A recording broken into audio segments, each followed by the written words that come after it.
back to the FlurrySports Podcast. And before we get into some hard-hitting analysis, we have an announcement. You have until Friday to vote for us. So scan the QR code on the screen, hit the link in the description, whatever you want to do. Go to volume1.org if you want to go that way. Click the best of voting. The link in the description will take you straight to the podcast voting spot, though. Enter your email address, sign in with Google, whatever it is. If you sign in with Google, this process will literally take you 10 to 15 seconds to do. It'll be very, very quick. They don't spam you with anything. You don't even need a password. Sign in with your email address. Vote for the FlurrySports Podcast to win the Best Podcast Award. Also vote for Lombardi Sweep while you're on that page as well. If you want to do any other voting, go ahead and meander. Vote for people that sound cool. Best local writer, you can vote for me there. Scroll down to the bottom. I'm the last one there. But definitely vote for the FlurrySports Podcast. The award, long awaited. Yes. Award nominated podcast. I mean, 4 or 5 times we've been nominated for awards and never winning. So I think this is the year, 2025, year of our Lord. It's time to change that. I'm sick of being nominated. Hey, sick of being probably 4th place every year. I can only assume if we're not winning it. But we need to be there. GOAT Podcast, says Will Armstrong. Shout out to you. Thank you. Thank you very much. Well, that's so funny. Will is my brother-in-law, and he's definitely on the phone with my wife in the other room. Thank you, Will. Great. I mean, should we get him to call in? Let's just get all 4 people here. Might as well. Yeah, there you go. Everyone's here. I can't wait to ask Will what he thinks of Lane Kiffin. I love Lane Kiffin, by the way. But let's jump right into that. Let's talk about college football then. Yeah, let's do it, dude. And by the way, speaking of college football, right before the show, we were talking about, of course, Kennesaw State. Zach, I discovered something very funny. Kennesaw State, it seems, has like made an announcement on their school website every time Braun Breaker, former Kennesaw State running back when he was at college, has won a WWE title. Really? That's good. They should do that. There's a title. There's like an article that's like former Kennesaw State alum wins the Intercontinental title. Why wouldn't you? That's good. If they didn't do that, that would be alarming. They need to he should be at like on the sideline of every single game, barking at opponents, barking at refs, doing all that. Like, why not? Why not? It's just funny to me. They should be doing it. It's just funny that it's like Kennesaw State's celebrity identity is the fact that Braun Breaker does there. Great. It should be. And Will, it sounds like Jackson Dart's not going to have like any called running plays. They're trying to make sure he doesn't continue to get blown up. So I wouldn't put money on him scoring. Will he say fuck you to the coaches and pull it and go? Brett Favre-esque, maybe? There's a chance. But it sounds like they're going to finally just sort of scold him for throwing his head into everybody, you know, coming back from concussion. For him. I think that's the biggest thing. Is like, will he do it? Maybe, but they won't set it up for him to do it. If I was that, I mean, just put Jameis in every time you get to the red zone. Like, at that point. Do what they do in baseball when they know they're going to trade a guy and then they pitch him 10 more innings than they want to. They should just like showcase him or what? No, because fuck his arm won't be on our team. True. I mean, that's how put Dart on the trade market. That's how I treat every running back if they're coming up, by the way. That's how the Raiders treated Josh Jacobs for his entire career. He's still kind of going. He won't be here forever. That's so true. And speaking of not here forever, carries 1 year. Oh yeah, that's fucking crazy. I stepped on your great segue though. No, it's okay. I immediately wanted to jump into what you said, which is, have the Raiders wasted more great running backs than any other football team? They've done it a lot. They've wasted they wasted every great player. Yeah. Lions have done that too. I'm Lions running back, maybe. I mean, Joique Bell. Of course, the one running back everyone knows from Detroit, obviously Barry and stuff like that, I suppose. But by the way, this should be the motto of our show. Great advice doing the opposite. Hey, I assume the odds moved in that direction too after everyone's talking about Jackson Dart like not going to get to run. So good odds. Yeah, I love that. Money. But speaking of going other places, Zach, we're starting with college football. We've been teasing it for a while. Lane Kiffin, your boy. I love Lane. Fan. I know. He is good content. He's good soup. All week, he has been, I hope it's fair to say, lying to the people saying he didn't know what he was going to do. Sure. That's true. He had to. I don't know at all. And by the way, no shade, but Lane Kiffin, former coach of Ole Miss, now gone. The Deep South. He's in LSU. Mm-hmm. Go Tigers. To the rival. One of the rivals. To the big enemy. Rival. Can't wait to see what his accent sounds like. He should just lean into the Brian Kelly thing. He already he dodged Marty Smith, by the way, which I don't forgive him for. Marty Smith was asking him like, why here and not Ole Miss? I won't answer that. He like asked him 4 questions in a row. Wouldn't answer him. Well, what made you lean LSU? God told me. Check. He's in. The Bayou's gonna love him. God. Yeah. I mean, to be fair, he just said, it's a family decision essentially the entire time. No bigger family member than God. Well, how much more do you want to dive into the Lane thing? Because I have a lot of thoughts on how everyone's treating him. This is me into you. You go, because I want to hear where your thoughts are on it right now. So it sounds like the entire thing was, well, first off, the AD and everyone was saying, hey, after the Egg Bowl, you have to make a decision no matter what. You have to announce it. His whole thing the entire time, from what I've heard and know, is that Kiffin wanted to coach this team. 100%. Because like this, and that was the sticking point. It's like, no matter if you're going to go, you're for sure not coaching this team. And even after that, wasn't allowed to address the team, the announcement and all of that. So I think all of that's complete bullshit. So the entire negotiating thing in terms of, did Lane know what he wanted to do? Probably. But one, he wanted to continue coaching this team. And it sounds like the argument was going on the entire time behind the scenes of, hey, let me try to win you guys a fucking national championship. Everything we've worked for this time. Why would we throw that completely all away? The entire season's gone because I'm taking the offensive staff. I'm taking all of this stuff. There's going to be people not focused. There's going to be a lot. The strength coach isn't even there now. Yeah. Everyone's gone. Why would we throw everything away just because you guys are too proud to let me coach the players I've coached and recruited and put all this time into? What's the point? I don't want to skip past this. I agree with you completely. This has been reported and confirmed. So just to put a rubber stamp on it, the sticking point was the negotiations on the rest of this year. So you're all over it. I mean, that's confirmed and correct. So that I don't know how I feel about that for one reason only, which is in hindsight, I'm like, let him do it. In the negotiations, it somewhat, and you tell me if I'm wrong, probably am. It makes sense to me for them to be like, if we allow him to think that he would be able to leave and get to coach out, you know what I'm saying? It'd be an incentive to stay to get to finish this run. So they have to so I'm almost wondering if it's, well, we told you if you left, you wouldn't get to finish it. And now we have to follow through.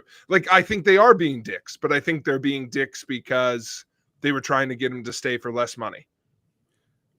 True. I don't even blame the school. I think it's stupid. Why wouldn't you try to get a championship out of it? But overall, at the end of the day, I sort of get it. When you made your bed, just fucking go at this point. Why would we want, because they would host a playoff game, right? If he was still there, they're going to drop in the rankings just because he and the staff isn't there. They might miss. They might, for sure. We'll get into that. I'm sure it sounds like you got something you're going to tee up there. But maybe. if he announces, hey, I'm leaving to LSU and I'm going to coach, we're going to bring fans into our stadium for a game, that he's getting booed. He's getting shit thrown at him. That would have been a bad scene if that happened. That would have been terrible. The main thing I think we need to take away from this entire thing, though, is the transfer portal and all of that is completely mishandled because he has to go to LSU and make this announcement now. Because if he doesn't, he misses out on the transfer portal, the first transfer portal, which is going to happen. That there would be kids transferring out of LSU. And you wouldn't be able to recruit kids to LSU. There's no reason why the transfer portal should be happening before the national championship. No reason at all. No, it makes no sense. I mean, we had the debacle. Other than the school schedule, because technically they're still students, apparently. So they have to transfer in before the next semester starts. Yeah. I feel like there's a way we could still do that and get through. School. Yeah, maybe that's it. I don't know. The timing of it is dumb. I think a lot of people are talking about what Nick Saban said on College Game Day, because he very defiantly talked about what you just said, which is he blamed the schedule first and foremost for like this coming to a head, which I totally agree with. I disagree with, because of what you said, I disagree with his claim, which was Ole Miss owed him to like stay through it. I get his perspective on it. And I don't even think it's wrong. I just think, again, thinking of it from the athletic director, another point of like, if there was no incentive to stay, then what the fuck are we doing either? I also think they would have matched money for whatever it's worth. I don't think it was money. Yeah. And by the way, I think my biggest like you're going to LSU is just that it hasn't worked recently. Like, I don't know, is it really going to be, you're going to be more likely to be successful there than Ole Miss, but he would have a better perspective of that. So I think recruits you get, like even just in Mississippi, which I think still good athletes, but worse athletes come from Mississippi than Louisiana. But also in Mississippi, you're competing with Mississippi State. In Louisiana, you're not competing with LA Tech. Like, let's be honest. You're not competing. Maybe the Raging Cajuns, which remind me later if we need to talk about something related to Cajuns. I got something for next week's show. Maybe I have something. I'm cooking something up. Yeah. But I think LSU is one of those pillar programs where, because to be completely honest, if Ole Miss doesn't win a national championship, even over the next decade, if Lane stayed, that's fine. Like, as long as they're competitive, it is what it is. Because this is the most competitive they've ever been. So from Saban, I didn't hear Saban talk, but I assume that's what he's saying. Like, hey, he delivered the most successful era of all time. Why wouldn't you let him finish it out? That makes sense. I get the other opposite side as well.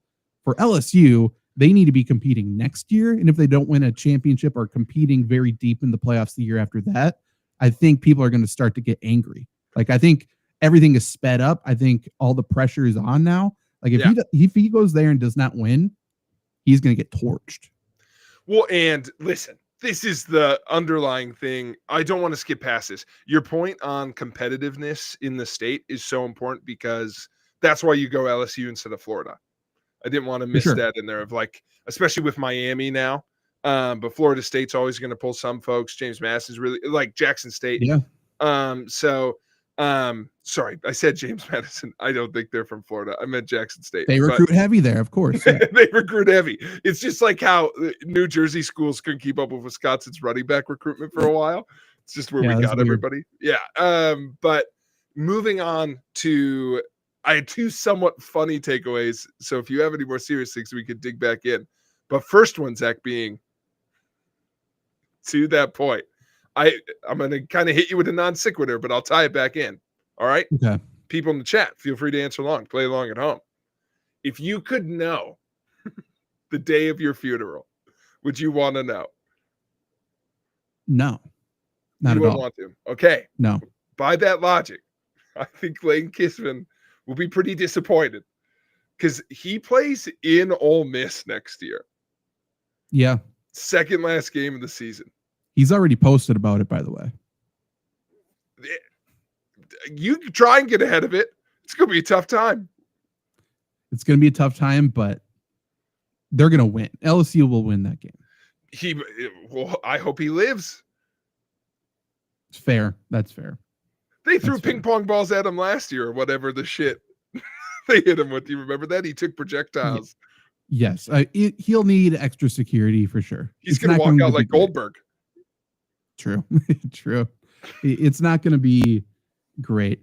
The only other thing I'll say about Lane Kiffin is two things. One, if there was a chance, and there is a slight chance, if there was a chance he was still debating where to go, in either direction, like the media coming out and saying, hey, he's going to this direction, he's going LSU, and just the hate that he got from the Ole Miss people, other people around the country, like he's forced into the decision because he can't go back then.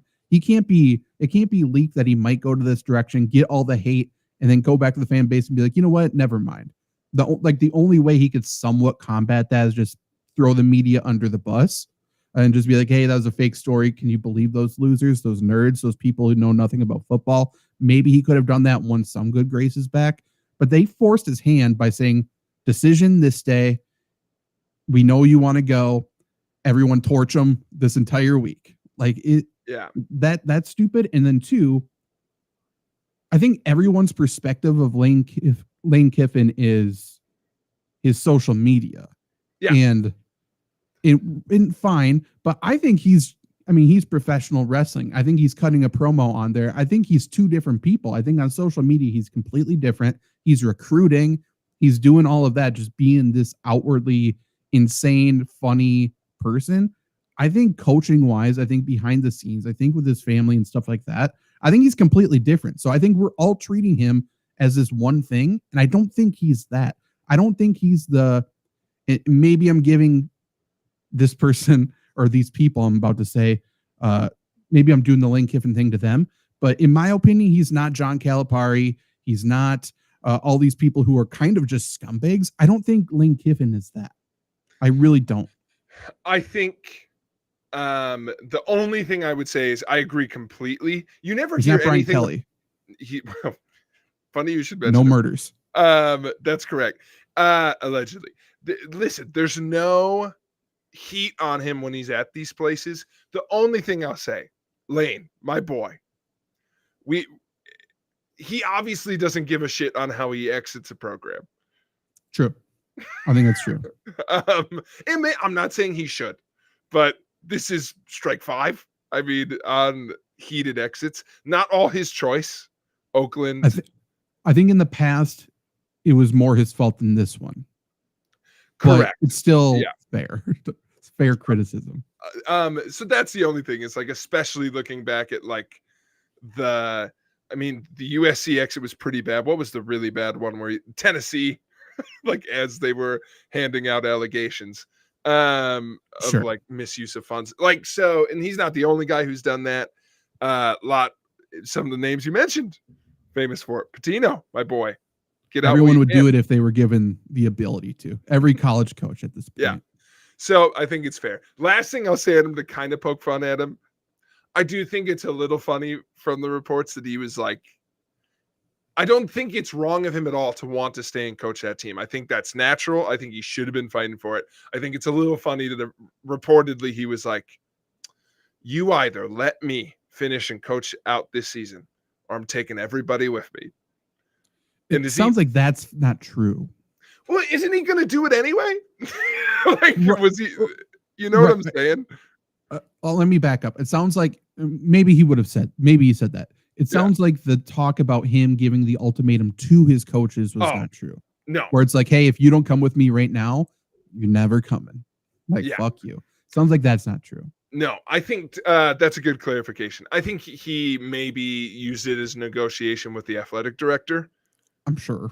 Yeah. And again, I don't blame him. I think you're going to take him anyway. But Zach, you mentioned a name that Brian Kelly has the chance to do something very funny here.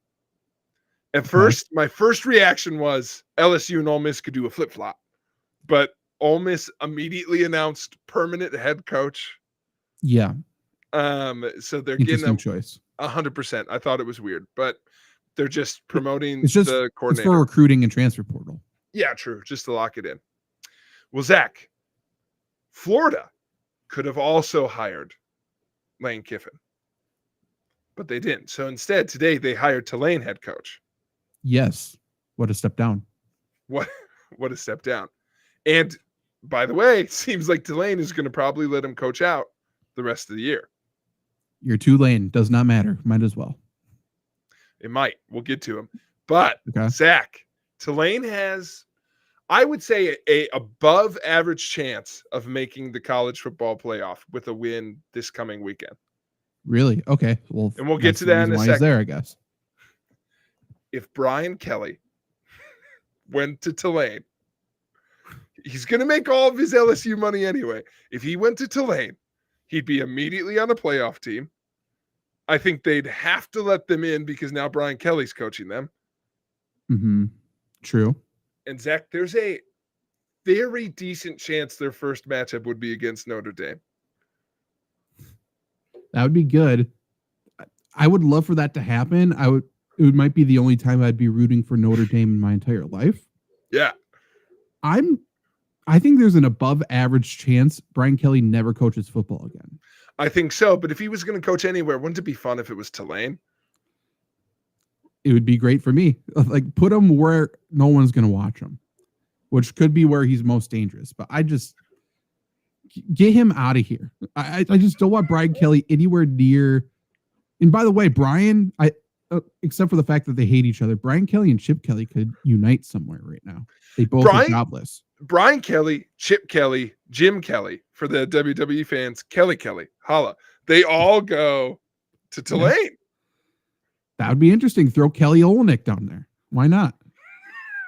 Who else we got? Merrill Kelly, MLB pitcher. Sure. Yeah. Kelly Endel, graduated from high school. Yeah, where's she? I don't know. I'll tell you where she's about to be. Tulane. Great. They would love to have her. Let me just look up what kind of offense Tulane runs right now. In my mind, it's pretty run heavy. Ryan Kelly, center for the Minnesota Vikings. He could go down there, coach the offensive line. While you look that up, Jeff Champion says, "Man, I hate being a Browns fan right now. I have to deal with Shedeur Sanders fans who are delusional. But what's the blame? Everybody but him." True. If you're a Browns fan, this kind of is the worst era because you're kind of used to, or at least numb to, not being competitive this time of year.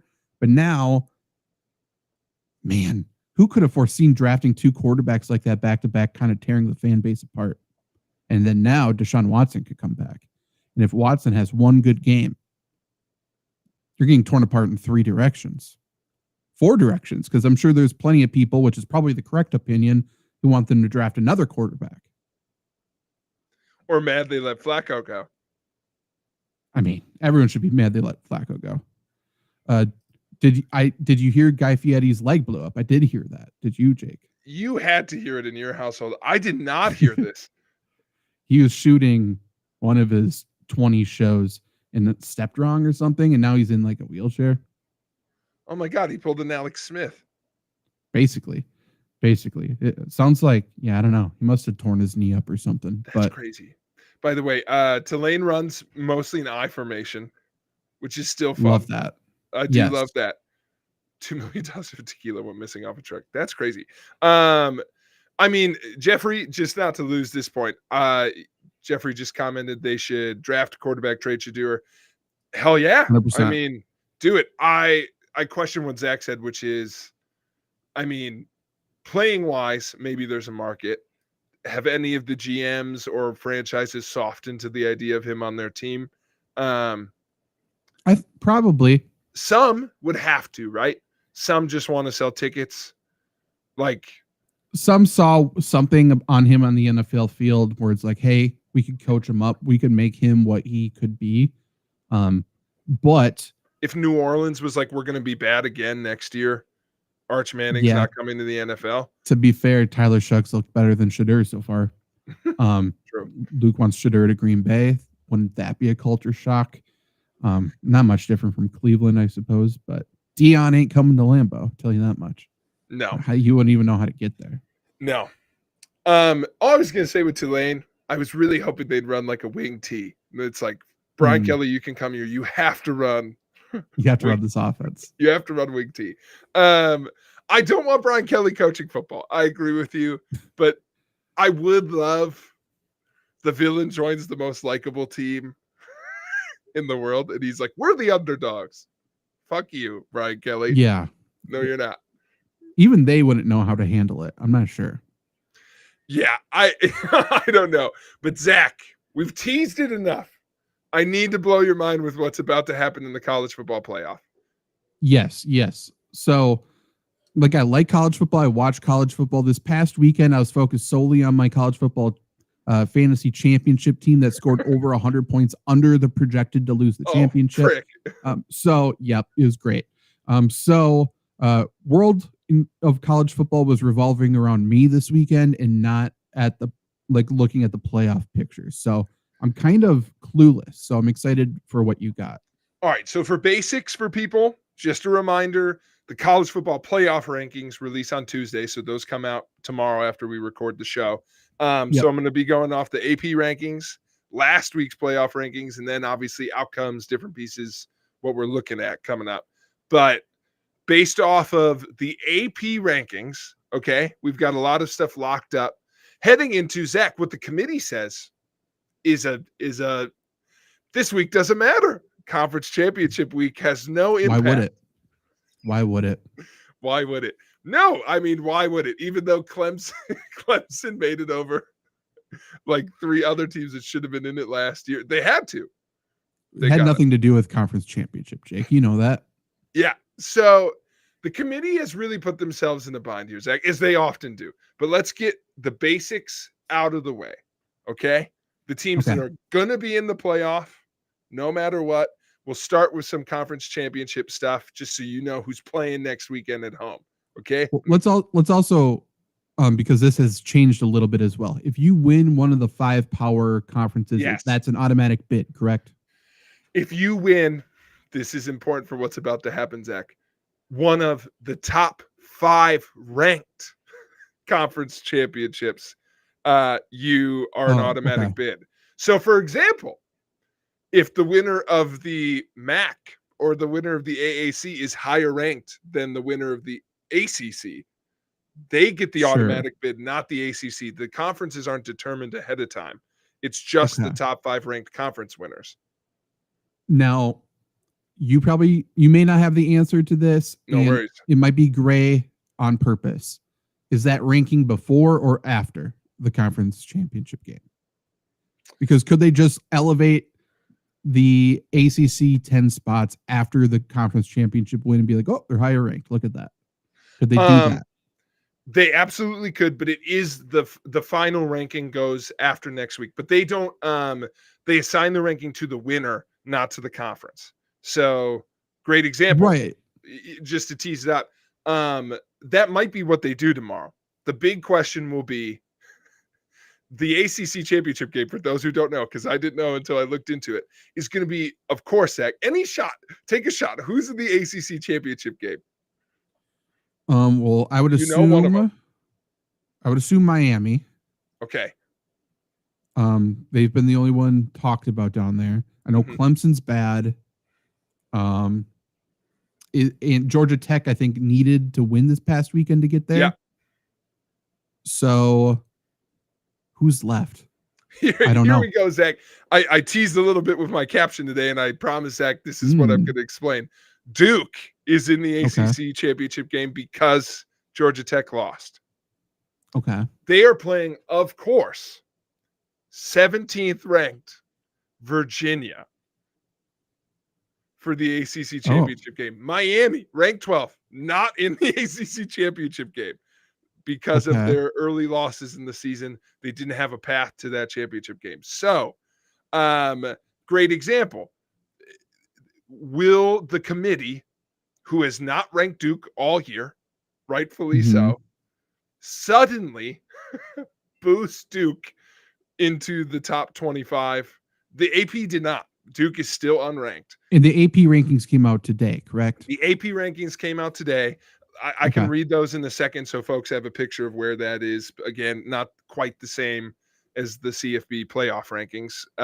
But based off of those, Virginia isn't in the top 12. But again, they win the ACC. ACC would, in theory, especially Virginia wins, would for sure get one of those 5 spots.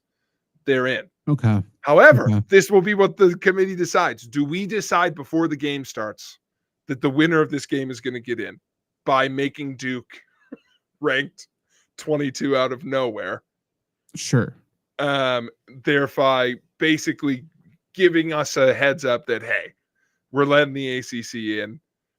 Even though I bet they don't. Duke and Virginia haven't beat freaking anybody. They have not beat any of the ACC folks. They're not in it. So that's what's about to happen. So let me read out the rankings to people, but good point to Zach that I don't want to skip past. It's the top 5 ranked conference winners who get automatic bids. Unlike last year, this was an immediate rule change after last year. They don't get the top 5 ranked spots. Those are ranked independently, but they have to get in. But it is important because when I read these rankings to you right now at home, there are only 3 conferences, conference championship game participants possibilities represented in the top 12. So and I called this out to you before the show, by the way. Luke is not exactly happy with your caption. Okay, Luke, I'm going to explain to you why we're rooting for Duke, and then I think you'll be on board. I hate him too, okay? Don't worry. But for now, truth. And here's why. Chaos. Come on. It's what the season's all about, baby. So I'm excited to hear who the next highest ranked conference is, because I actually have no idea. Oh, Zach, this is so for you. I was pumped all day thinking about getting to tell you this. Okay, here's the AP rankings as of today. Ohio State, number 1. Indiana, number 2. Those 2 teams will play each other in the Big Ten championship game this Saturday. Georgia, number 3. They will play Alabama in the Big Ten SEC championship game on Saturday. Okay. Ranked 4 in the AP top 25 because the big news from the week was that Texas A&M lost to Texas. So Texas A&M now has 1 loss. They joined a bunch of teams in that bunch. The AP now has Oregon at number 4. They have Texas Tech at 5. Texas Tech is about to play the Big 12 championship game. They've been the best team in the Big 12 all year. They play BYU. Yep. So they'll be in no matter what. Some people think they'll be I think for sure if they win their championship game, and maybe even without that, they'll be a top 4 team. Sure. So those are there. Oregon, again, in there too. So Texas Tech. They have Ole Miss at 6 and Texas A&M at 7. Okay. All those teams, except for Indiana and Ohio State, have 1 loss. Ohio State, Indiana, each are undefeated. So there's some debate there on where those will land. I honestly wouldn't be surprised if they just left A&M at the top 4. I don't think they're going to suddenly drop them below Ole Miss. That feels weird, but they could. So those are the top 7. Again, seeds 1 through 4 get buys. Seeds 5 through 8 host games, so those are important. They have the 8th ranked team is Oklahoma with 2 losses. Okay. They have the number 9 ranked team, who I have come to hate again after studying these rankings. Notre Dame doesn't have to be Always in the conference. 100%. So those fuckers get to be in for no reason. They don't play anybody next week. They're just number 9. And Zach, mark this because we're coming back to it. Ranked 10, all right, is Alabama. Okay. They play Georgia, we said. Georgia in the SEC championship game. Currently ranked 11th, according to the AP poll, BYU, who plays Texas Tech. Yep, 100%. Go Cougs. Ranked 12, your favorite team, the Miami Hurricanes. Okay. Oh, okay. Who are not in their championship. Correct. Ranked 13. Okay. We'll get to it. You're all over it. Ranked 13. I'm going to round out the contenders here through the top 25 because it matters. I'll skip some that have no shot. 13, dropped a spot despite beating Tennessee like a drum, is Vanderbilt, which I think means you're fucked. But so that's tough. Texas jumps up to 14 from 16 for beating Texas A&M. Wonder why. Okay. We will see. I think Texas will probably not be in the playoff, but like, are they just going to be like, God damn. Texas has 3 losses. They have 3 losses. They are shame if another SEC team got a 3rd loss. Had a 3rd loss. They have to make that choice. Below them is Utah. You're screwed. Sorry, Utah. Ranked 16, Virginia. They are in the ACC championship game. Okay. So they're there. 17, 18, USC, Michigan, you're out. Zach, number 19, according to the AP poll, James Madison. Oh, sick. Okay, yeah, they deserve this. Okay. So if James Madison wins their game next week, according to the AP, they will be in. But there's an important. This is what we have to watch in terms of the college football rankings, is the order of these non-Power 5 leaders ranking, because AP has James Madison 19. They have North Texas ranked 20th and Tulane ranked 21st. Those two teams play each other. North Texas and Tulane play each other next week. Last week, the only of those three teams that the college football playoff committee had ranked at all was Tulane at 25. Okay. They didn't have James Madison ranked. They didn't have. So will they make a decision there, or is that them saying, fuck you, we're bringing the ACC no matter what? So we'll see. Because otherwise what we'll be telling is, a week ago, the AP had North Texas and Tulane ranked above James Madison, basically saying no matter what happens, the winner of that game is going to go. Because again, the Big Ten winner, the SEC winner, and the Big 12 winner, they're all in. Don't have to worry about that. Yeah. The question will be, do you take the ACC, and then for sure one of these two conference winners is in, either the winner of, I think, the MAC or the AAC. So do you take James Madison or the winner of North Texas and Tulane? North Texas is so fun. They're very good. They have a couple freshmen that are ridiculous. If they don't transfer out, North Texas, I think, is good next year. So if we can get them in just to get a little battle tested, I would love this. I would be so excited. Tulane, at the very least, has been higher ranked this whole time. I think if everything goes chalk, because North Texas will have to beat Tulane, it would be, if they're only going to take one, they would take North Texas. So here's the thing. And then other teams that don't matter behind them, including Navy, who could also have a right to like be in it, but they're ranked below everybody else, so they won't be. Okay. Here's, if I get a committee vote, I haven't been told I do. Haven't been invited to any meeting so far, never know. But if we're saying, hey, we need the ACC in there, it's not Virginia and Duke. We know that. Yeah. In my opinion. So let's just hope for Duke wins. Let's get them both out. And then fucking just keep Miami. I hate Miami, but keep them in. So we still have ACC representation with that. And then I'm taking the next highest ranked conference winner. And either JMU or North Texas would be, or Tulane, I suppose. All of them are great. That's the best scenario here. Because then you still get ACC representation, but then you get the smaller school, which is the whole point of this playoffs. That's the whole point. We don't give a shit about the Power Fives. We want to see a smaller school someday go on a run. That's what this whole thing's about. That's the whole reason we're doing it. I couldn't agree more. And I love it so much because the part we haven't even talked about, Zach, is Miami is fucked. They're so fucked. That's the telltale side of all this. Because I told you earlier, keep an eye on number 10, Alabama. Because here's the deal, Zach. As I just pointed out, talk through, let's bring it to its natural conclusion.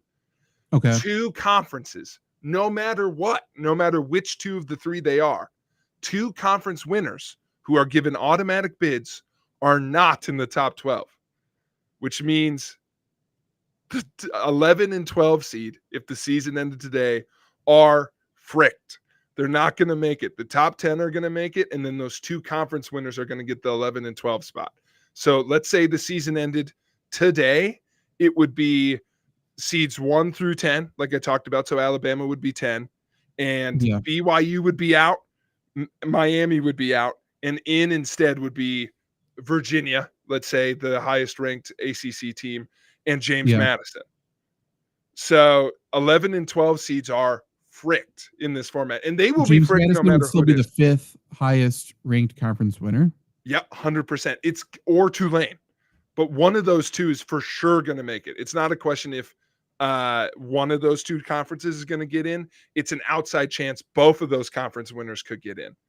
We could have a world where the ACC isn't represented at all, besides maybe Miami, but their champion isn't represented. And instead, the 5 conferences represented are the Power 5, as I like to call them, the MAC, the AAC, the Big 10, the SEC, and the Big 12. Because this is the scenario that needs to happen. And Luke, this is where I try and buy you back in. Everybody, they can't rank Duke above those teams. Duke is not a better team. If Duke beats Virginia hasn't beat anyone. They're not a power win. They shouldn't just take their spot. If Duke beats them, that means we should get James Madison in either North Texas or Tulane, the winner of that game. That would be our 12 and 11. Okay.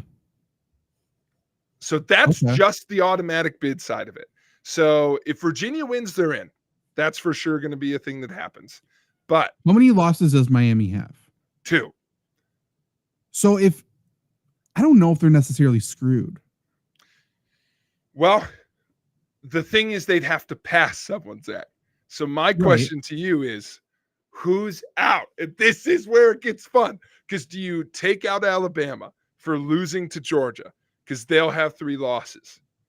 I think there's 3 contenders for this, okay? You take out Alabama for having a 3rd loss. You take out what I would say is the right pick. Notre Dame has 2 losses. Do you know who one of those 2 losses is to?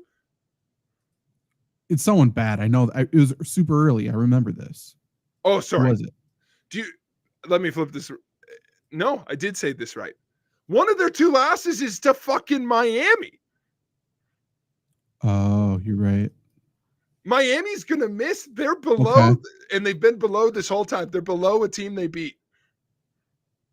Okay, great. This is very college football. I love Why this. do we play the games? Why do we do this? Notre Dame doesn't have to be in a conference. They lost to someone who's in a Power 5 conference. They're going to get to be in. So, and I'm just looking it up because I want to know who's Miami lost to. They lost to SMU, who's good. And Louisville. And then they lost to Louisville, who's 500. 500 in the conference, 8-4 overall. So they're not like embarrassingly bad. So those losses aren't terrible. No. Okay. No. They beat some good teams. They just beat they beat ranked Pittsburgh. They beat ranked Florida State. They beat ranked South Florida. They beat ranked Notre Dame. You can't reward Notre Dame for having better losses. One of Notre Dame's attributes is, we only lost to Miami and to, I believe, Texas A&M. Is that true? Oh, it is true. Yeah, they lost the first 2 games of the season. I'm in it today, baby. I'm hooked up on it. The Fighting Irish should be out. But Zach, here's the deal. So you could take out Alabama with a 3rd loss to Georgia. I think the SEC would literally combust. Yeah. You could take out Notre Dame, which I think maybe they should. Or Zach, sitting right there, a 2-loss team that just lost their head coach. You could absolutely wallop Ole Miss for no reason. Well, not no reason, but for not an on the field reason. Yeah.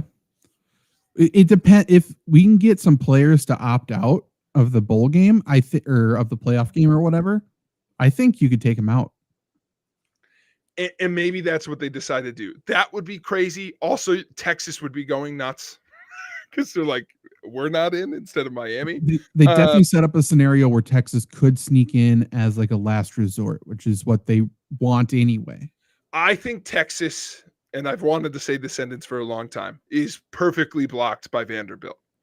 I think the issue with Texas is, what excuse would they have to jump a 2-loss SEC Vanderbilt team? Like, Vanderbilt's not, I've heard people talk about Vanderbilt today like they're Virginia. They're literally in the SEC. Like they're there.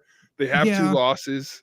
Their schedule isn't as impressive as some of those other ones, for sure. But come on, Oklahoma's in it. Like, they have the same exact record. Yeah.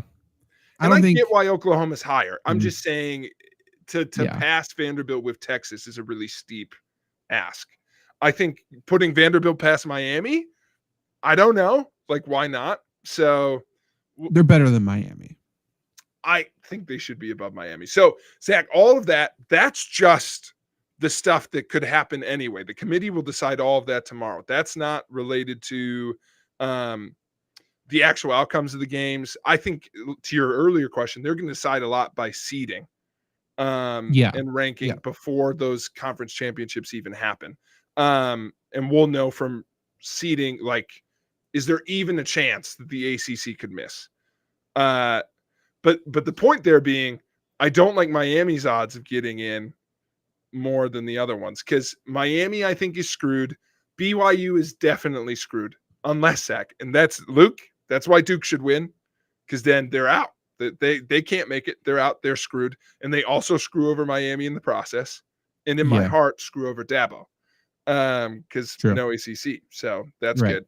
And then we get James Madison in North Texas. That's fucking rad. Yeah, that'd be very fun. So that's the way great. It needs to go. Or Zach, chaos option number B. What the fuck are they going to do if BYU beats Texas Tech? It's a good point. Because BYU is not in that. Again, they win it. Then you have to take, I think, BYU and Texas Tech. Yeah. Texas Tech's too good to take out. Then I think you drop Notre Dame. Like out of the playoffs? They'd be out of the playoffs because right now BYU is behind Notre Dame and Alabama. They're ranked 11th in the AP polls. Those two teams are ranked 10th and 9th respectively. No matter what the college football ranking has them, they'll be behind those two. They have to pass those teams to get in. You'll be adding a third conference champion behind the top 10 seeds. So they would be in. Texas Tech would stay in. And to get those other two conference winners in, you have to drop either Alabama or Notre Dame. You can't even drop Miami. They're already behind those two. Right. That's true. That would be great. I am not sure if there's anything I would love more. That'd be awesome. I dropped my mic cap a little bit. I got too excited. But to be fair, though, here's the thing. So the whole thing about the college football playoff, unfortunately, it is a showcase of the future NFL talent. That's what the college football playoff is. It's not about the games. It's not about the results. It's about showcasing NFL talent and making a lot of money. With Alabama, I don't know who's the NFL talent that's like super, super good that's going to be showcased that everyone wants to see for this upcoming draft. For Notre Dame, it's their running back. Yeah. And because he's going to go really high. So I think they would choose Notre Dame over Alabama. I think they're more willing to let Alabama go without Saban, and then maybe Saban gets a stink and says, hey, I'm the new NCAA commissioner because you took away Alabama. Maybe that guilt trips Saban into a more leadership role in the NCAA process here. I don't think they will. And here's why. I think they have to take Alabama, even though your reasoning is right. And I think it's for this reason. I don't think the committee will agree to punish whoever had to play Georgia, because there isn't another SEC team with only one loss. So if this was Oklahoma, if this was LSU, or not LSU, sorry, wrong, Lane Kiffin team, Ole Miss, Vandy, all those teams would go to 3 losses. Like, so Alabama would get shafted for being in the championship game, which again goes to their earlier thing of like, that's why they say the championship game can't matter. That's what I was just thinking. There's a reason why that happened today. There's a reason why they're saying a loss in the championship game does not hurt you. They didn't say a win wouldn't help you. They're just saying a loss won't hurt you. And it probably is because of the SEC. Yeah. And by that metric, remember this at home. For the love of God, if BYU somehow, by the love of their God, beats Texas Tech, I don't want to hear. I don't want to hear one motherfucker talk about dropping Texas Tech. No. They shouldn't, at least. They're very good. I can't wait for all the people who go, you're telling me they're better than Texas? They're better than Miami? They're better than Vandy? We're saying exactly that. They're also better coached. Their coach is very good. They are better than all of those. That is correct. Yes. So, Zach, that's why. And Luke, that's why we should temporarily be rooting for Duke. We're just mostly anti-ACC. And more so anti-pro chaos, anti-Notre Dame, anti-establishment. Duke is the punk rock of conference championship weekend. We want to go anti-establishment. We want to tear it all down. We need either JMU and either North Texas or Tulane in the championship or in the playoff. That's the way it needs to go. And by the way, if the committee was going to do it, I'd be all fucking on board if for no reason whatsoever they randomly went, by the way, Texas is in, Oklahoma's out. Fine. That's fine by me. Yeah. Or Notre Dame. I think they want Notre Dame in. But if you were going to squeeze Texas in, Texas is in, Ole Miss is out. Sorry. Oklahoma with a healthy Mateer now, though. Like, he is very good. He could be a star. They're in no risk. I'm just highlighting. There's no path, unfortunately, for Texas, even with the win. It's Arch Manning, though. I know, but I'm telling you, that would be who they have to drop is one of those teams. They'd do it. They'd be willing to do it. I think this is funny. Alabama loses next week, and Texas goes, we have 3 losses. You have 3 losses. Are we not better? Who has the more notable quarterback? Who beat each other this year? Not that that matters in college football, but did they play? For whatever reason, I don't even remember them playing. It's tough when there's 100 teams in each conference now. They did not. Okay. By the way, and again, they've fallen into the baseball trap, but college football needs to remove at least one game from their schedule. Yeah. Yep. They do. With the help of the transfer portal. Just do that. Yeah, that's what they should do. That would really be helpful. Yeah. By the way, that's what's going to get the ACC in trouble. ACC soaked up all these schools, and now that's where I say the committee fucked themselves. They thought by ranking Miami, and weirdly, this whole time, if you've been following along in the background, they had 3 backup plans. They're like, Miami is going to make the ACC championship game. That's great. They've been over-ranking Clemson this whole year, hoping they'd somehow sneak back in. Mm-hmm. Then they were like, oh, shoot, Clemson's going to miss. Let's overrank Georgia Tech. Hope they somehow sneak in. They lost a weird tiebreaker, so they're out. And then before 2 weeks ago, Virginia was unranked. Virginia suddenly snuck in because they're like, no, we can still do this. And now they've ended up where Virginia is the only ranked team in the ACC championship game. They couldn't keep up with all the teams in the conference. Even SMU, they were like, maybe SMU will do it. We'll keep them up there. Wrong. Duke. Go Devs. That's so weird that the SMU's in that conference. Yeah. I'm fully convinced. We need to have Duke. Your 2025 ACC champion SMU Mustangs? Yeah, I mean, they are definitely on the coast for sure. The Atlantic coast. Isn't that what ACC stands for? Coast? Some coast, yeah. I'm not sure. One of them. But that's college football, baby. Tune in next week when I lose my mind. Yeah, honestly, we need to, petition the playoff rankings to come out on Monday before our show. And then 2, we need to be glued to those rankings tomorrow. But a fun thing, I don't want to gloss over this because I think it's a fun thing to follow. No matter what happens, don't miss this. The 11 and 12 seed are screwed. They're not going to make it because we know 2 conference winners are getting in who won't be ranked as high as 11 and 12. We know that. What's the reason for the playoff rankings to come out Tuesday other than to copy the AP's homework? No reason. That's the reason. That's so stupid. Do your own work. Worked best for Reese Davis's schedule. Fair. Okay. As long as Reese is okay, then I'm okay. I think there's too much overlap between the committees. I think they were like, We'll leave that there. Dumb. Maybe we give that power to somebody else. Us. What? We got good ideas. By the way, I'll throw it out there. Whoever wins the Volume 1 podcast award. I'm not giving that power to fucking RCU. Absolutely I'd give it to Bowling Guy. Sure. That sounds like a great podcast. Yeah. Good stuff. By the way, I'll use this as a transition and then we'll get into the NFL.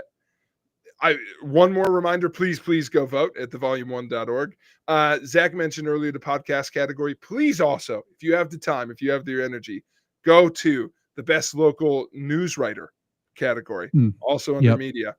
Zach is in there, and folks, I got to tell you, Zach is in a losing battle because after after 50 fucking years, Judy Clark is retiring. Does she write? She does not. She does not. But she's a household icon in the Chippewa Valley. I voted for her. It's a tough set. And you all who have no pull in the race, you're our only hope. That's right. Yeah. Can you imagine if you beat Judy Clark? Oh, the promo I'd cut on Judy Clark there, by the way. Insane. We'll tear it down. Yeah. So I noticed that today that I'm like, oh, son of a bitch. I didn't realize the category was loaded. Yeah. Yeah. Tough battle. I do feel like Miami at the current moment. I thought I was surging at the right time. And it's like, shit. Okay. Well, maybe next year. But not if our fans will it into being. So thank you for that. It could be worse. Fuck Judy. Vote Zach Bruner. You could be in the best morning voice category. I could. Not many people know my morning voice. So maybe that needs to be a new thing. I'm just saying you got to go against Bob Bozel. True. Has he retired yet? God damn. He has won this award. I just checked only him. It's a one. Well, yeah, it's the Bob Bosold Award. That's not fair. Give me one crack at the apple. He still calls me Skippy because the time my legs were broken. Come on, Bob. How easy would it be for me to create an AI bot that's just a voice changer to give me Bob Bosold's voice for this podcast? Is that what we need to do to win every single category? I don't know. We could definitely be nominated and go for it. So I want to give that plug though, because I did think it was funny. I noticed today that Judy was in there. She does not write. I mean, she might write her scripts, but is she for folks who don't know? Bullshit. You can send this to WEAU. Judy Clark doesn't write a fucking script. She's got a ghostwriter. She doesn't do jack shit. Okay. There's no chance. Love you, Judy. Do great work. Congrats on your, how many years was it? It's like 45, 50. 45, 50. I won't even guess you're that old. Congratulations. My dad knew the year she started. Of course. Everyone does. He's like 72. He's just like, you mean you don't know? Yeah. So it's a big deal. Shout out Lindy Clark, friend of the show. Nah. I wanted to see how strong that reaction was going to be. Speaking of meh reactions, Zach, we have some coaches that I think are receiving meh reactions right now in the NFL. Well, you know what, Jake? We may have to just postpone that to next week. We may have to just do our headlines. We got to do our headlines. Let's do our headlines and let's get the fuck out of here. Yeah, I love it. Yeah, we'll give the coaches one more week to earn their keep or to bury themselves a little bit further. But every single week we name our top 2 headlines for the NFL week. We keep track of them every single week. So at the end of the year, we'll be able to look back and remember the time that Justin Fields cried in his closet. We'll remember the time where Jamar Chase lied to America, lied to everybody. But this week, weird week. I think maybe because of Thanksgiving distracting people, maybe because of college football playoff rivalry week, definitely distracting people. I feel like it was a quiet overall NFL week. So I feel like the takeaways were maybe not as strong, but I'm interested to see what you have. My main takeaway from at least the 3 Thanksgiving games, and I don't think it should be indicative of the entire week, but the refs dictated the result of all 3 of those games. Yeah. All 3. It was kind of ridiculous. Like the refs were feasting is kind of the headline there. Like it was pretty insane. It like to the point where Matt LaFleur after the game 30 seconds after the game talks about like, yeah, man, I fucking worked them, like everyone was in on, wow, these refs were absolutely terrible. They were big calls or big non-calls that, like I said, dictated the actual result of the game, which is something we can't have. We can't do that. I kind of liked it. No, can you imagine? As a Packer fan, sure, but like, no. Man, that happened with the Colts as well. Like, the refs need to figure it. It's every year, it's every week, but this week in particular, it's like, come on, man. I think what I've noticed from the officiating, especially in those 3 games, but I feel like pervasively this season over the last couple, I feel like someone's got to get it through the NFL ref's head. You making a call in the attempt to not impact the game also impacts the game. I think they lean towards the team that's already winning. They lean towards a team that is like, well, this would impact the game if I call this, so I'm not gonna do it. That you making a choice to not impact the game when you should is impactful. Yeah. And they have an ear to New York or wherever the whatever the refs on call or whatever. They're talking to them the entire time. So if they miss something big, they know it. I think the NFL needs to adopt the hockey mentality where the NHL makes very clear and transparent makeup calls. Why not do that? Like, we got this wrong. We understand that. I'm just going to turn around and penalize this team for nothing, essentially. I think that's fair, to be completely honest. They should. Also, it would get rid of, I feel like the NFL forgets that this is a rule, that's something they can control.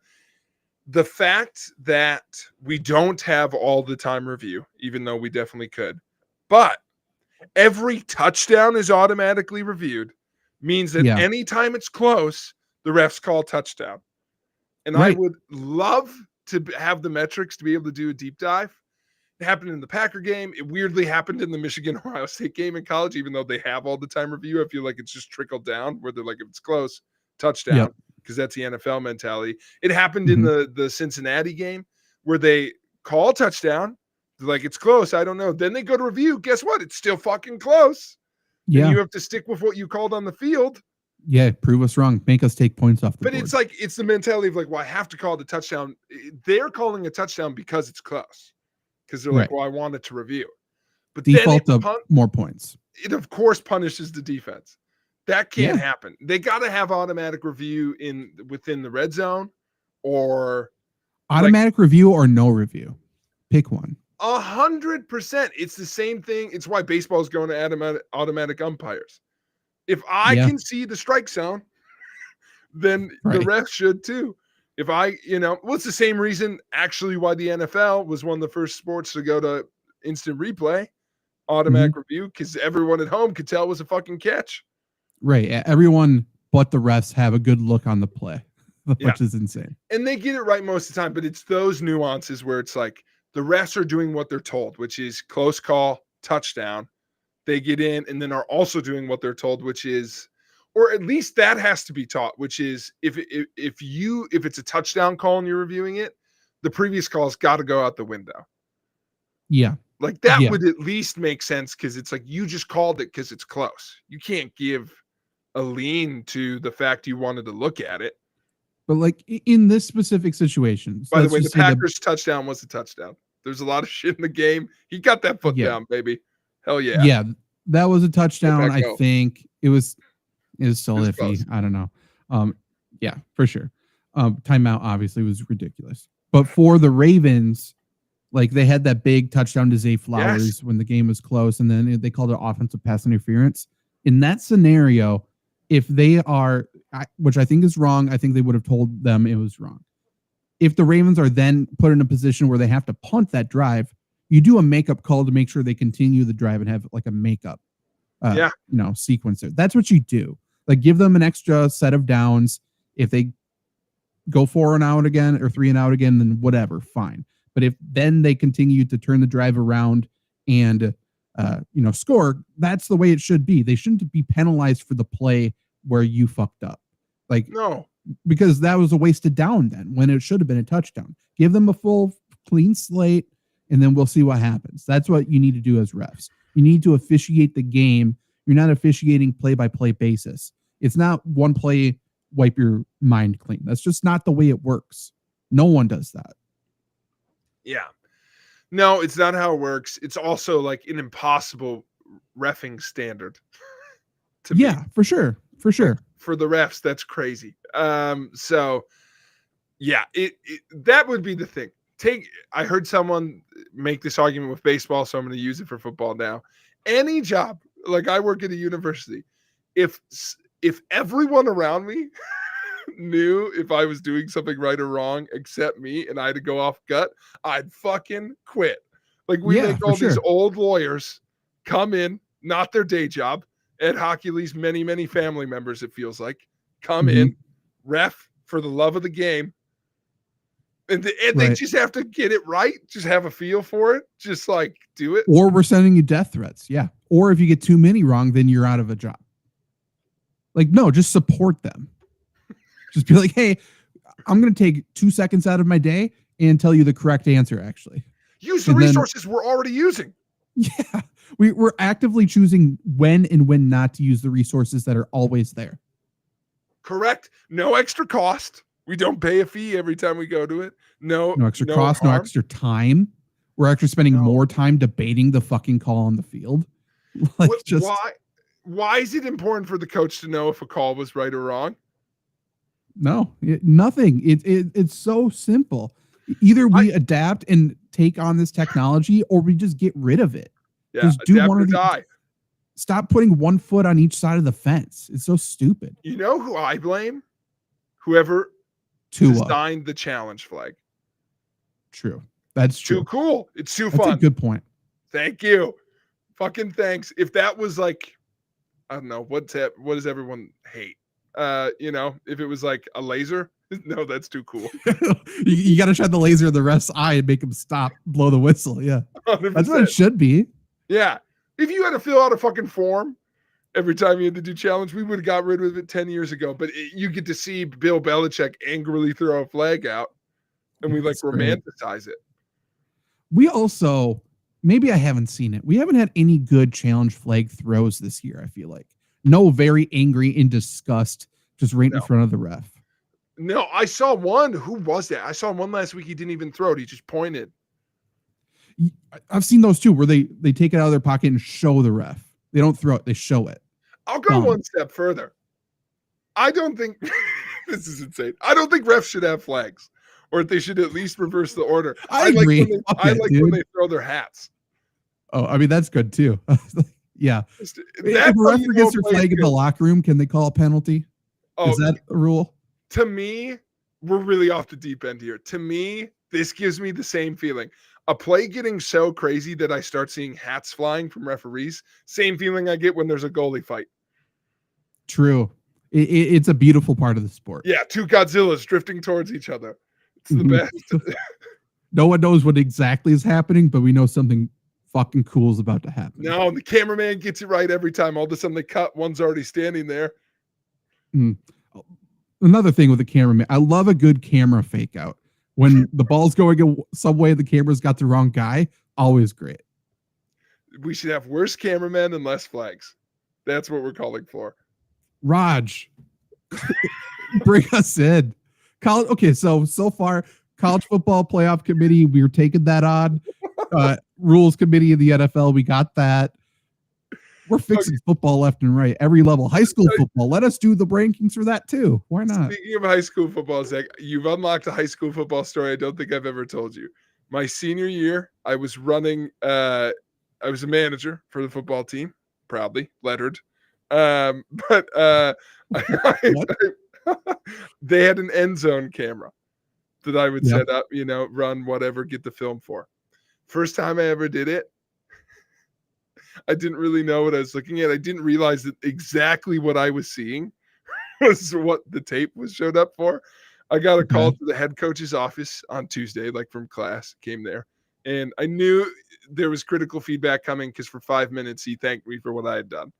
He called me his office. He said, I want to start out saying you've got a great attitude.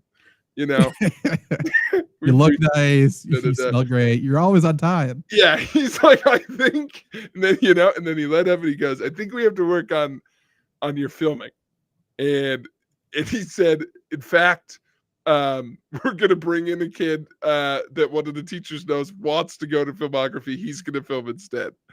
And I was like, oh shit. I was like, did I miss it? Could I zoomed in more? And he's like, no, that in fact is the issue. There is a controlled zoom on the tech. Every play, I would start super zoned out the whole field because I wanted to You're make just trying sure to look for yourself what's happening. No, I didn't want to miss anything. So I would start out stereoscope. The play would start, and all at once, I would zoom all the way in on every play directly onto the football. And then I'd find out a little bit. So every play, Coach Lou, this is a quote, it was making us nauseous. Yeah.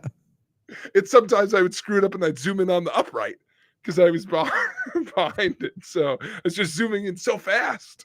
But instead of saying somewhat zoomed in, for whatever reason, I felt like I had to always start all the way out. Sure. And then quick as I could find the play. So what I'm saying is the NFL should hire me, and it will always feel every play was like an old Western shootout. You turned around and tried to find the ball immediately. And I was always like, they just want the film. They don't need it like close up. You can do that yourself after it's turned in. Yeah. You can zoom in on every play. Yeah, I would zoom in on like the players' reactions. I was going for like you want a vibe check for sure. Yeah, that's 100%. Good. Didn't you like when I caught that Morgan Fuller said fuck after he missed a block? I feel like that's telling. Known that. Yeah, he said fuck, duck, or luck. I couldn't make that much out, but next week maybe we should make them up too. Why not? So I didn't have that job very long. No, that's why you're not. Filming anything right now. You're not making your directorial debut next week. No, but there you go. We've unlocked a high school football story. My top storyline is that the Chicago Bears are a playoff team. To me, they've legitimized themselves this week. Yeah, hell yeah, they have. What do you want to do? Beat the Eagles?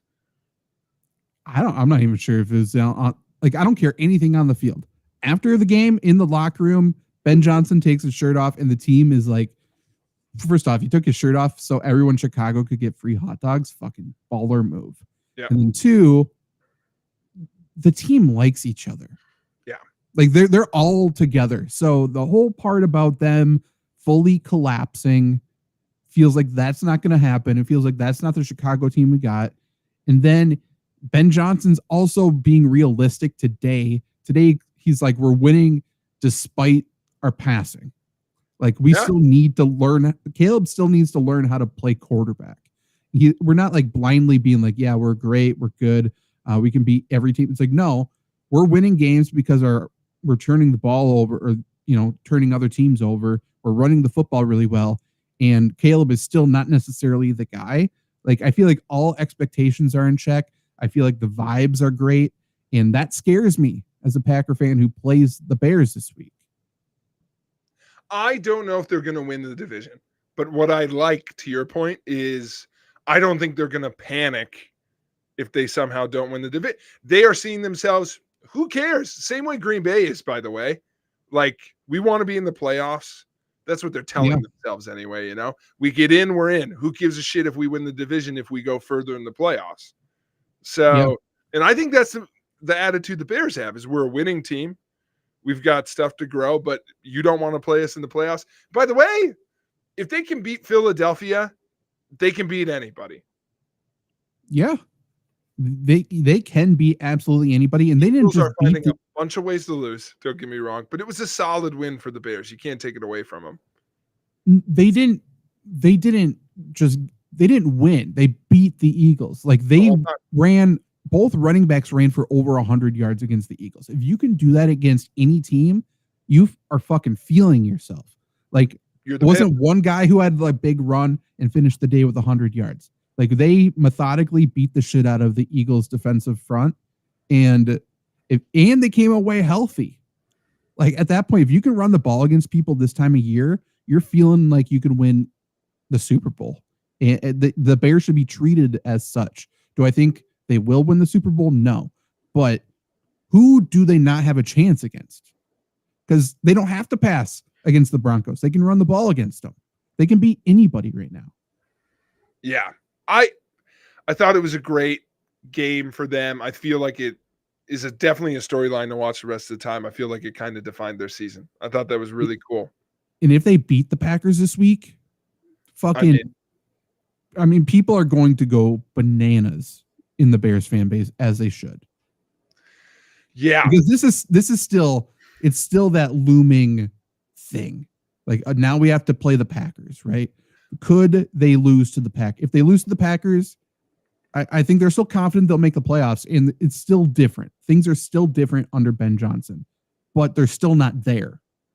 Even just losing one game to the Packers, they're still not a Super Bowl team at that point, is what I think the fan base will feel like. Yeah. We're still a year away. If they beat the Packers this week, all of it. 100%. Yeah.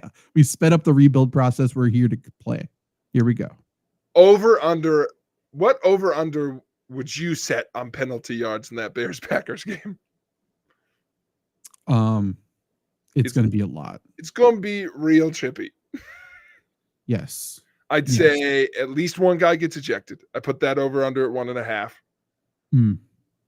Yeah. Yeah. I think that's going to happen for sure. I'd say penalty yards, what, 350? 350. That would be a lot. I think both teams could hit up close to 100. Yeah. But like, there's going to be hands to the face penalties aplenty. There will be a lot of shit in the trenches. There'll be stupid tripping calls, which I still think is one of the worst penalties in sports. Yeah. No chop blocks this year, by the way.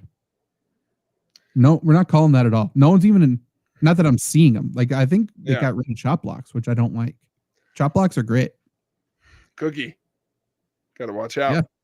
Hey, what better way to block a guy than to go low and high at the same time? Like, it's like one of the greatest things of all time. That's what we should be doing. Yeah. Have you ever squatted behind somebody and have your friend push them? Like, that's the same thing. It does feel like that's probably the rule that's outlined the most. Like, you're not letting us play football. Bingo. That's what needs to come back. But I do agree. Bears are here. Bears legitimize. I feel like that's the headline this week. The other team that I feel like also kind of did that. Yours and mine, Carolina Panthers. My second storyline, I was going to bake them in with one other team, which is the NFC wild card wide open. And I was going to talk about Carolina beat the Rams. They're fucking awesome. I love the Panthers. Yeah. Who can the Panthers not beat? They can lose or beat ourselves Panther City. And we're talking about this football team. Yeah. They did it differently this week too, by the way. And also, I think Bryce Young has the most game-winning drives of like someone his age or something, which is very wild because I feel like we're still all unanimously out on him. Correct. But they're also not just pounding the rock because Rico Dowdle didn't do anything this week. No, Chuba Hubbard had 17 carries for 83 yards, which is like good, but not catch. Like astronomical. Yeah. They're throwing the ball. They're playing good defense. And they turned Matt Stafford had a bad Stafford game, as he does every once in a while. Obviously, the defensive touchdown was it. But hey, you beat the Rams. The Rams, I think a lot of people were calling the best team in the NFL. I don't think that necessarily changes anything about the Rams, but I think you have to legitimize the Panthers right now. If the Panthers sneak into the playoffs, there isn't a single team that wants to play them. I mean, this week, I didn't realize how good a game Bryce Young had. Like like his passer rating was 147, especially keeping in mind like his top receiver was Jalen Coker. Like Tate McMillan had one huge catch, but 143-yard catch. Like he was slinging it around. That's awesome. That's cool to see. He's had a couple games like that this year. He's had a couple of like outlier big ones. Keep your quarterbacks alive. And maybe they'll develop. Isn't that crazy? Run the goddamn ball. and maybe bench him for Andy Dalton 1 week and see what happens. Because ever since then, he's a different player. Yeah, isn't that true? This is what we'll do. You think we won't? We're Carolina. We'll be bad forever. That is an interesting thing, because I thought, and a lot of people thought, that would ruin him, because I've seen that a lot. Yes. I guess. You bench him and then you're putting him back in. Like, what's that going to do? They hit the reset button, and maybe other teams need to do that with some of these players. The Vikings have tried with JJ McCarthy, but I feel like even just disguising it as an injury doesn't necessarily do that. Like, the Vikings should play JJ McCarthy the rest of this year, and then play Aaron Rodgers next year, and then go JJ McCarthy again. Like, hit the reset button. Teams have to stop doing, if you prelude everything, the JJ McCarthy thing, he's our guy, he's our guy, he's our guy. Then when you need to hit a reset, it's defeating. If you approach it the way the Panthers do, and you're like, he will eventually be our guy, but he's improving, he's got to get better. I honestly think that would be, they don't need to do it, but Ben Johnson would 100% do that to Caleb Williams. Right. If he had an awful stretch, they won't do it this year, but let's just say he had an awful stretch.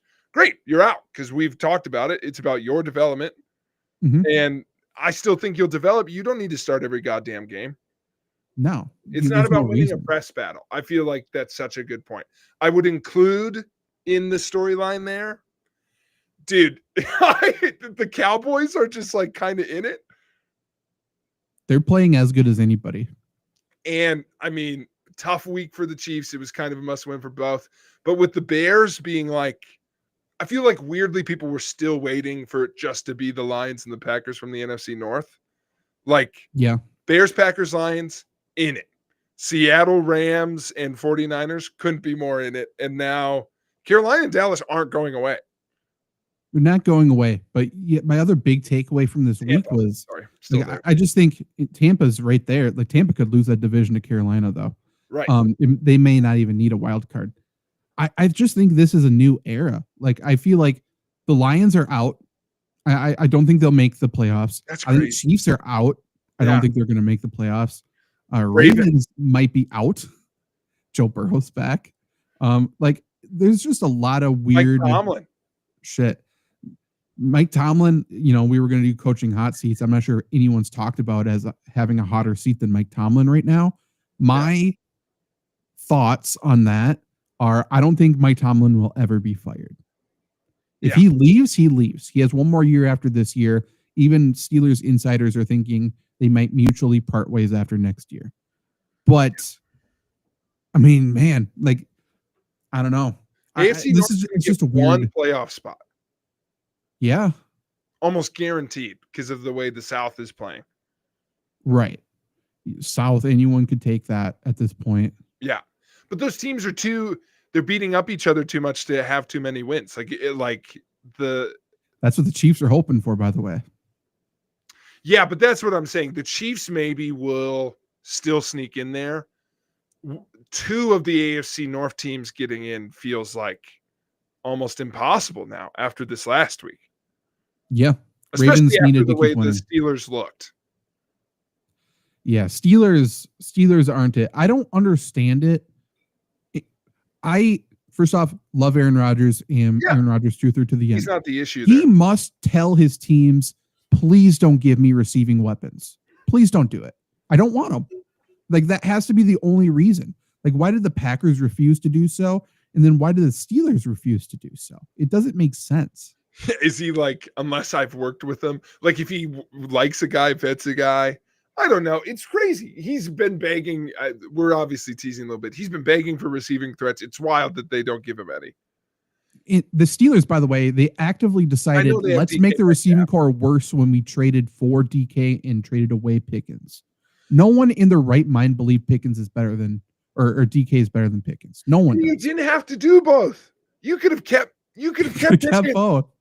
Could you imagine? Steelers would be comfortably playoffs right now. Why would they do that? Why would they trade away Pickens when they're adding Metcalf? Unless Pickens requested the trade and there was no salvaging it. Why is But you know what would have salvaged it at that point? Right. Because in my mind, I think I have the timeline correct. I think they traded for DK. Everyone freaked out how they got both of them on the team. what a great number 2, whichever one's the number 2. Then they traded away Pickens, and then they signed Rodgers. I think Rodgers was last. You know what would have been a really good way to salvage the relationship with George Pickens? Signing Aaron Rodgers. Because that was the whole thing. Yeah. Yeah, you're so right. Man, and also, if you want to think that, like, adding receivers is so tough or whatever, I'd like to remind people that Cooper Kupp's fucking balling in Seattle. Yeah, he's playing great. There's multiple. I mean, you can trade for a receiver at the deadline too. That's really not that hard. We see it all the time. Diggs is still helping in New England. Diggs has been a big reason for the culture change in New England as well. Like, he's a leader. We got a mature Stephon Diggs right now, which is scary. He's finally, I will never forgive the Vikings for what they did to Stephon Diggs. He was there. He was the dude. He was going to be there forever. And you picked Adam fucking Thielen. Yeah. Mike Zimmer did. Yeah. But Mr. Viking. Mike Zimmer has a problem with certain types of people, and Stephon Diggs unfortunately fits that too. The Vikings have had like 8 head coaches all time, and 2 of them are Mike Zimmer and Brad Childress. Shout out Brad. He's great. I would say fired too soon. I actually don't think he's that terrible of a coach, but Zimmer, I do think, is a terrible head coach. Maybe he's fine on DC. But I agree completely about New Era. I think I also think quite comfortably for the first time in a while, I'm like, maybe first time in 10 years, I think the gap between the AFC and NFC is like 0. It might even lean NFC. And I don't think that's been close since like the Chiefs dynasty began, where it's like the conferences as a whole, it was always like Chiefs, Bills, Ravens, Chargers, Broncos, Patriots in that time frame. Meanwhile, the NFC would have maybe 2 teams. Philadelphia, San Francisco. 100%. Sometimes in there, Packers would be one of them, but they'd switch out with somebody. 100%. Buccaneers were there with Tom Brady, but yes, they flip-flop. Maybe there would be 3. But to be 2. And now it's like, who the fuck's going to go? Like, maybe it will still just be Rams, Eagles. Maybe it will just like end up that way. Maybe. But there's no sign of the Seahawks slowing down, though. That's the team I don't want to play, man. They're just a team that could whop you. Them and the Rams are the 2 teams I don't really want a piece of. This week, I understand they played the Vikings, but this week, I'm terrified of the Seahawks that they did that with Jackson Smith and Jigba doing nothing. Yeah. Like, he was the offense before. The fact that they did that without him doing anything, that's what should scare people. Because now, if they put it all together, they could be the best team in the league. Is Mike McDonald even going to sniff Coach of the Year? I don't know. I think he should. It would take a loss. And Canales. Fucking love Canales. I'm all in. Canales should too, for sure. It would take a loss to the Giants in primetime tonight for Vrabel to even get discussion of him not getting it. But if he wins another game in primetime, which they should, then I think it's got to be crown him. It's the same reason as like Stafford, just had a bad game. Does that change anything about MVP? No. Should it be Rico Dowdle? Potentially. Why not? Who's comeback player of the year, and why is it Sam Darnold? Came back from us thinking he was dead. Honestly, yeah, he deserves it more than anybody at this point. Can you win comeback player of the year in the same season? Can it be Joe Burrow? I had this thought during Thanksgiving, because they were talking about how he's already won it twice. I think you could. Why not? Yeah. Who is it otherwise? Is there an obvious one I'm forgetting? I think it's McCaffrey. Oh yeah. But if the Bengals make the playoffs, we are forgetting the obvious one. Who? Daniel Jones. No, they made the rule where after Flacco, you have to actually miss for like legitimate reasons, not just being bad. Being a safety briefly isn't a legitimate reason. I mean, there should be a award for the best position change of all time. or for the year or whatever. Like that would be good. You know what? That doesn't get enough love. The scout who looked and said, Daniel Jones, the safety, he should be our quarterback. Give that praise to Kevin O'Connell. They wouldn't sign him after they saw that tape for sure. That's right. Joe Shane still has a job. He does. That's crazy. I thought that one time I remixed the Arthur theme song was going to be the nail in his coffin. He's still here. He's not just still here. He's going to make it through a coaching change. How and why? No reason. It's just because of the Brian Burns trade. I heard one of my favorite expressions in sports. I don't hear it that often. I heard someone say, "Is Pat Morris asleep at the wheel?" Someone being asleep at the wheel is it's always a good phrase. So let's end with solidifying our two headlines. We got the Bears are the real deal. Number two, what are we saying? How do we phrase it? New era. It does feel like Panther City. Panther City. Is it? I mean, especially NFC. AFC, maybe it's not. I don't know. I think it could be because, listen, every week that passes, we are inching closer to no Baltimore, no Kansas City. Yeah. No Mike Tomlin. I think it's new blood all the way around. Some of it's still there. Don't get me wrong. The Bills and the Rams and the Eagles, but like I think it's new blood in the teams to beat. Yeah. So I'm going to say new blood atop the league. Which also means, watch this in future headlines. Bills don't win, frauds. This has to be the year. Oh, for sure. If they really continue to stumble down the stretch, McDermott's gone. This is, every time I think of it, I'm like, this is the Elijah Wan year. You will regret this if you don't win it. Like, this is Jordan plays baseball. It feels that way. Yeah, because the Chiefs or whatever aren't there, and the Eagles, I guess. And he won't play Lamar or Mahomes, maybe. That's so true. That's so true. Yeah, they need to go. They'll get to the Super Bowl and play Caleb Williams and the Bears. Yeah, at that point, it's like, fuck, dude, tear it down. Trade Josh Allen. 100%. We're sick of this.